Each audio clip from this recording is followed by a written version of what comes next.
Hello दोस्तों, नमस्कार। स्वागत है आप सभी का। तो दोस्तों आज हम बात करने वाले हैं गोला भाग 2। गोला भाग 1 निकल चुका है, पार्ट 1 हम लोग देख चुके हैं। छत्तीसगढ़ पटवारी परीक्षा के सिलेबस में आप देख लेंगे। अगर आपके छात्रावास अधीक्षक परीक्षा के सिलेबस में है तो भी यह काम आएगा, या कोई भी कॉम्पिटिटिव एग्जाम आप देते हैं, अगर आपके सिलेबस में क्षेत्र मिति से लेकर के मेंसुरेशन में अगर गोला है तो सारे कॉम्पिटिटिव एग्जाम में काम आएगा। किस तरह से क्वेश्चन पूछा जाता है तो देखेंगे। देखिए दोस्तों, एक चीज़ मैं कहना चाहूँगा देखने से पहले कि आप जो है मैथ से जब देखते हैं तो आप एक लाइन मत देखिए, शुरू से अंत तक जरूर देखिए, तभी आपको समझ में आएगा। बीच में आप छोड़ के चले जाएंगे तो फिर आपको समझ में नहीं आएगा। तो चलिए दोस्तों, बिना देरी के शुरू करते हैं। आज हम लोग, मैं बताया आपको कि छत्तीसगढ़ पटवारी परीक्षा का जो भी तैयारी कर रहे हैं 2022 में, उनके लिए गणित का अध्ययन करेंगे। गोला पार्ट 1 है ये। अब चलिए देखते हैं, सीधा सीधा प्रश्न में चलते हैं। प्रश्न में देखते हैं कि पहला प्रश्न किस तरह से है। जैसे देखिए पहला प्रश्न, तो प्रश्न को आप सबसे पहले ध्यान रखेंगे, प्रश्न को आपको अच्छे से पढ़ना है। अब देखिए, हमें जो है गणित का जो क्वेश्चन आता है कोई बहुत ज़्यादा डिफिकल्ट नहीं होता, बस थोड़ा सा घुमाया रहता है। आप अब समझ जाते हैं तो अपने आप आपसे क्वेश्चन सॉल्व हो जाता है। तो चलिए दोस्तों, शुरू करने से पहले आप हमारे चैनल में अगर नए हैं तो सब्सक्राइब जरूर कर लीजिएगा, साथ ही बेल आइकन में ऑल प्रेस कर लीजिएगा। बेल आइकन में जब ऑल प्रेस करेंगे तो नोटिफिकेशन आपको मिलता रहेगा। तो चैनल में अगर नए हैं, अभी तक आपने सब्सक्राइब नहीं किया तो सब्सक्राइब जरूर कर लीजिएगा और बेल आइकन में ऑल प्रेस कर लीजिएगा। चलिए पहला क्वेश्चन देखते हैं क्या है। देखिए, दो गोलों के आयतनों का अनुपात 125:27 है, उनके पृष्ठीय क्षेत्रफल का अनुपात क्या होगा, ये पूछा जा रहा है क्वेश्चन में आपका। तो कैसे करेंगे, चलिए इसे सॉल्व कैसे करेंगे। सीधी सी बात है, देखिए कैसे होगा। चलिए, तो क्योंकि पार्ट 1 आप देख चुके हैं, वहां मैं समझा चुका हूं किस तरह से बनेगा। देखिए बताइए, बिल्कुल ही सरल है, आराम से बना सकते हैं। तो दो गोला कह रहा है, कितना कह रहा है, दो गोला। तो पहला गोला क्या, पहला गोला ध्यान रखेंगे, पहले गोले की त्रिज्या मान लीजिए हम मानते हैं R1। क्या मान लेते हैं, त्रिज्या R1 मान लेते हैं। अब इसी तरह से दूसरे गोले की त्रिज्या, मैं सेकंड लिख दे रहा हूं, दूसरे गोले की जो त्रिज्या है, गोले की त्रिज्या उसे मान लेते हैं क्या, हम R2। क्या मान लेते हैं, R2। देखिए, पहले गोले की त्रिज्या को हमने क्या माना, R1, दूसरे गोले की त्रिज्या को हमने क्या माना, R2 माना।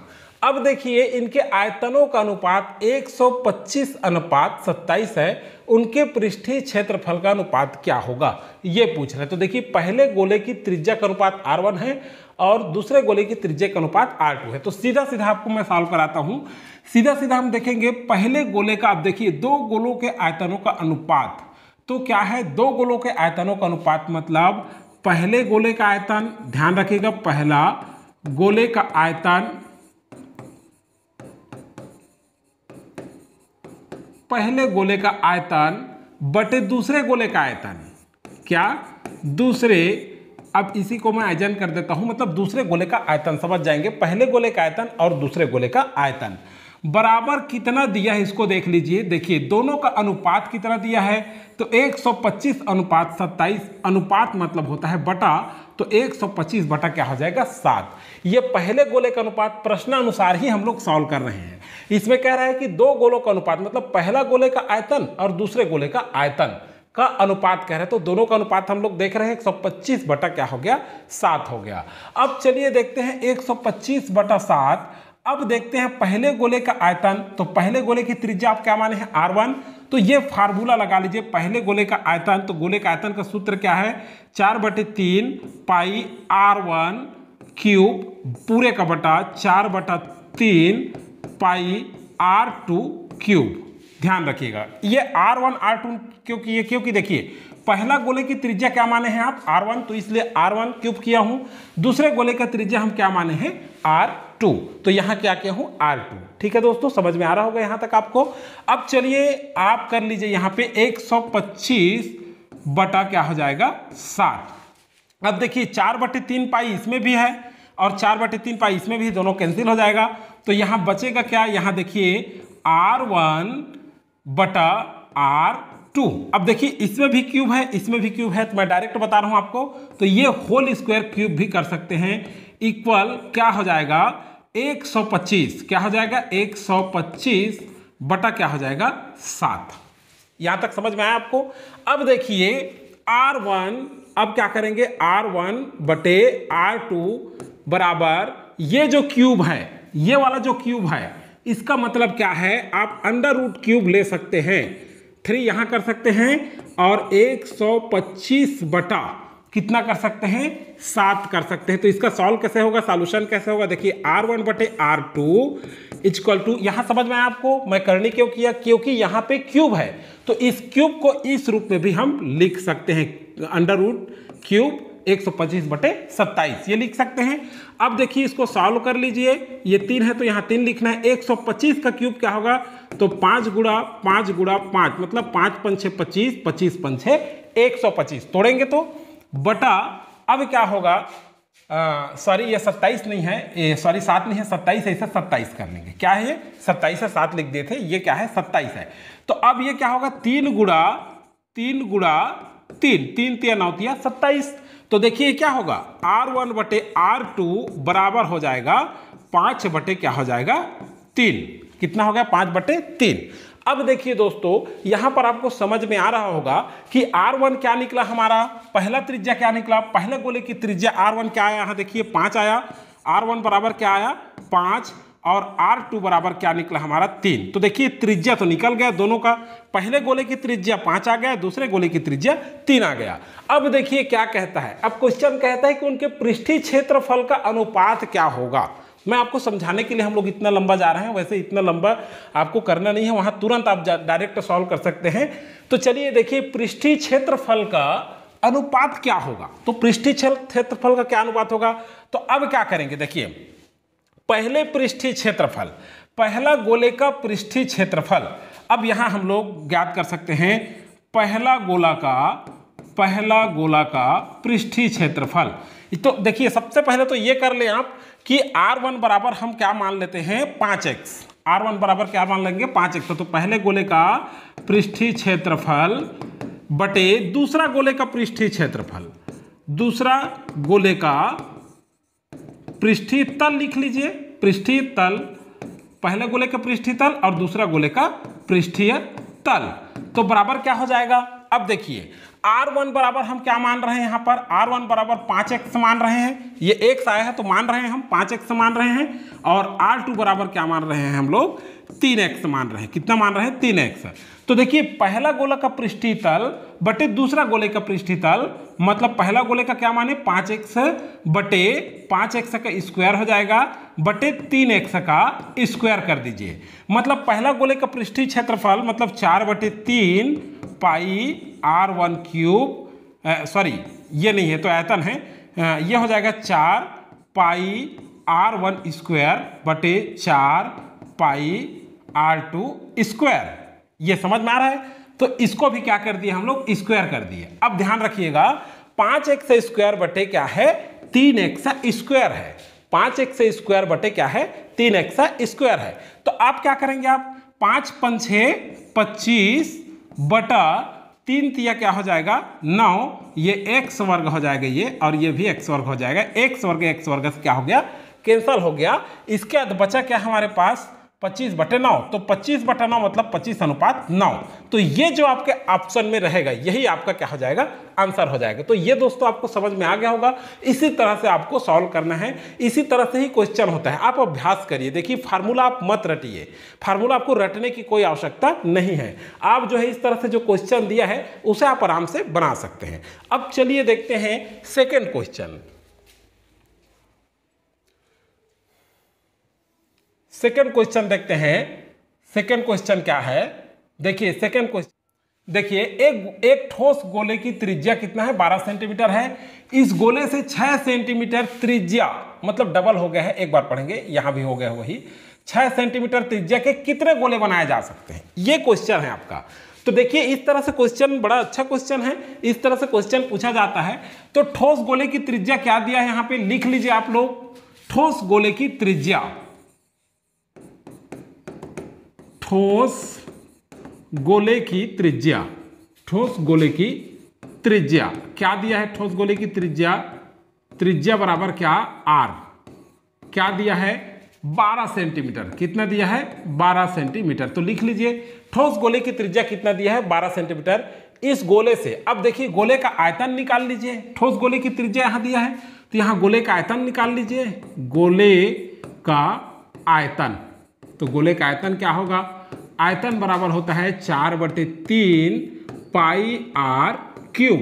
तो अब क्या होगा? 4/3 पाई ही रखिए, पाई का मान यहाँ पे नहीं रखना है आपको। अब आर क्यूब मतलब 12 का क्यूब, 12 का क्या हो जाएगा? क्यूब। तो 12 12 144 और 144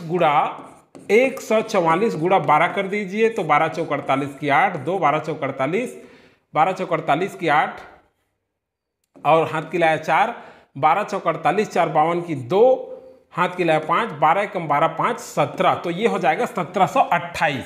तो क्या आ जाएगा? गोले का आयतन बराबर, अब लिख लीजिए 4/3 पाई, अब कितना आया हमारा? 1728।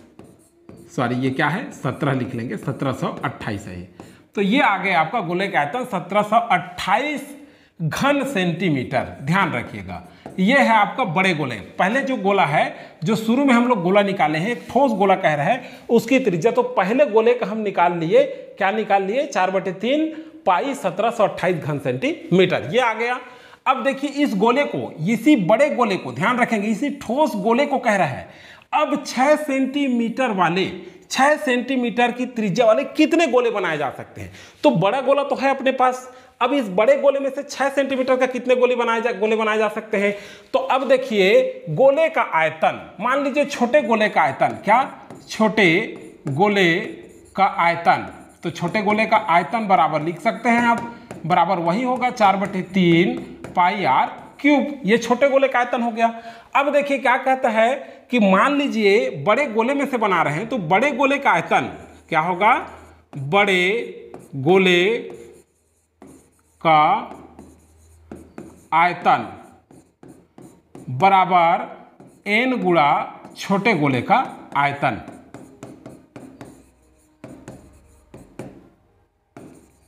आयतन ध्यान रखिएगा। देखिए अब क्या होगा, जब बड़े गोले का आयतन कैसे निकलेगा? बड़े गोले छोटे गोले कैसे बनाएंगे? बड़े गोले में से बनाएंगे तो मान लीजिए संख्या क्या है? छोटे गोले की संख्या मान लीजिए n मान लेते हैं। छोटे गोले, जितने छोटे गोले बनाए जा सकते हैं, और उसमें क्या है, मान लीजिए संख्या कितना है, मान लीजिए n मान लेते हैं। माना कि कितना माने हैं? n। इसीलिए यहाँ पे मैं n का गुणा किया हूँ। ध्यान रखिएगा, कंफ्यूज नहीं होंगे। समझ में तो यार आ रहा होगा आपको, क्योंकि बड़े गोले में से ही क्या बना रहे हैं? छोटे गोले बना रहे हैं। तो संख्या कितना मान लिया अभी हम लोग? n मान लिए हैं। तो n में कितने का गुणा करने हैं? जो छोटे गोला बनाए जा सकते हैं उसका गुणा कर रहे हैं। तो देखिए बड़े गोले का आयतन, मतलब ये गोले का आयतन कितना आ गया हमारे पास? लिख लीजिए 4/3 पाई, अब देखिए कितना है, यहां से देख लीजिए 1728। कितना है? 1728 बराबर, अब देखिए n गुणा छोटे गोले का आयतन क्या है? छोटे गोले का आयतन यह है, देख लीजिए आप, 4/3 पाई आर क्यूब। यहां तक तो समझ में आ गया होगा आपको। अब देखिए सबसे पहले देखेंगे कि 6 सेंटीमीटर वाले गोले का कह रहे हैं। कितना? 6 सेंटीमीटर कितने गोले बनाए जा सकते हैं? 6 सेंटीमीटर के। तो 6 सेंटीमीटर के कितने गोले बनाए जा सकते हैं? मतलब r बराबर कितना? 6 सेंटीमीटर। कितना? r बराबर 6 सेंटीमीटर। अब देखिए ये छोटे गोले वाले मान रहे हैं ना, ध्यान रखिएगा। तो अब क्या हो जाएगा? n बराबर, यहां से ये पक्षांतर हो जाएगा, तो 4/3 पाई 1728 पूरे का बटा कर दीजिएगा, ये वाला है। तो लिख लीजिए n गुणा 4/n तो यहाँ आ गया आपका, n कहाँ आ गया? यहाँ आ गया। तो सीधा आप 4/3 लिखिएगा, 4/3। अब क्या करेंगे? पाई, अब देख लीजिए गुणा यहाँ 6 क्यूब। अब देखिए r का घात क्या है? r क्या है? क्यूब है। r का घात 3 है। तो यहाँ छोटे गोले में हम लोग कितना दिया है? छोटे गोले में क्या माने हम लोग? छोटे गोले का त्रिज्या कितना है? 6 सेंटीमीटर माने हैं, यहाँ लिखे हैं। कितना माने हैं? 6 सेंटीमीटर। और बड़े गोले की त्रिज्या कितना माने थे हम लोग? 12 सेंटीमीटर। तो यहाँ पे लिख लेंगे 3 आ जाएगा, तो 3 गुणा 3 गुणा 3, क्योंकि भाई छोटा गोला है। तो छोटे गोले का त्रिज्या कितना? 6 है। कितना है?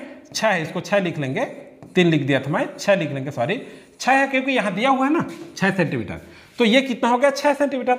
अब यहाँ से 4/3 पाई और 4/3 पाई कैंसल हो गया आपका। अब क्या करेंगे आप? देखिए अब देखिए 1728 है आपका, कितना है 1728 बटा 6 गुणा 6 गुणा 6। तो अब देखिए कटा दीजिए, 6 कम 6, 6 दूने 12, 6 तिया 18, तो 6 दूने कितना हो जाएगा 12। अब ये 5 बच गया तो 6 अठे 48, 4 6 अठे 48, 6 एकम 6, ये क्या हो जाएगा 6। अब देख लीजिए कटा दीजिए यहाँ भी, 6 चौक 24, 6 चौक कितना हुआ 24, 4 बचा 6 अठे 48, अब 6 कम 6, 6 अठे 48, तो बराबर। अब देखिए हमारे पास क्या आया, n बराबर कितना आया 8 आया। तो कितने गोले बनाए जा सकते हैं, 6 सेंटीमीटर के कितने गोले बनाए जा सकते हैं, तो 6 सेंटीमीटर के 8 गोले बनाए जा सकते हैं। तो ये आपका जो ऑप्शन में दिखेगा यही आपका क्या हो जाएगा, आंसर हो जाएगा। तो ये तो समझ में आ गया होगा दोस्तों आपको, ये भी आपको डायरेक्ट ऐसे ही वहां पर जाकर के हल करना है। एक चीज और बता देता हूं, थोड़ा सा रिवाइज कर देता हूं। बड़े गोले की त्रिज्या यहाँ 12 सेंटीमीटर है, इसलिए यहाँ हम लोग क्या किए, बड़ा गोला जो है उसमें बड़े गोले का आयतन निकाले, तो सीधा सीधा तो बड़े गोले का आयतन यहाँ पे आ चुका है आपका, इसीलिए बड़े गोले में क्या रखे हैं 4/3 पाई 1728। इसके बाद जो है देखिए छोटे गोले का आयतन, मतलब छोटे में त्रिज्या कितना है 6 सेंटीमीटर, तो इसीलिए यहाँ क्या कर दी 4/3 पाई, आर के जगह में क्या रखे 6 का 3 बार गुणा किए, क्योंकि आर क्यूब है यहाँ सूत्र में देख लीजिए। तो यहाँ हम लोग कटाएंगे तो कितना आ गया 8 गोला। तो ये आपका क्या आ जाएगा, आंसर आ जाएगा। आपको आंसर से आंसर लाना है दोस्तों। अगर आपको वीडियो अच्छा लगता है तो लाइक शेयर जरूर कर दीजिएगा, ताकि उन तक भी वीडियो पहुंच जाए, उनको भी इस वीडियो का लाभ मिल जाए। मिलते हैं नेक्स्ट वीडियो में, और आपका जो है लगातार मैथ्स का वीडियो प्रोवाइड हो रहा है, और क्या क्या चाहिए कमेंट करके आप बता सकते हैं।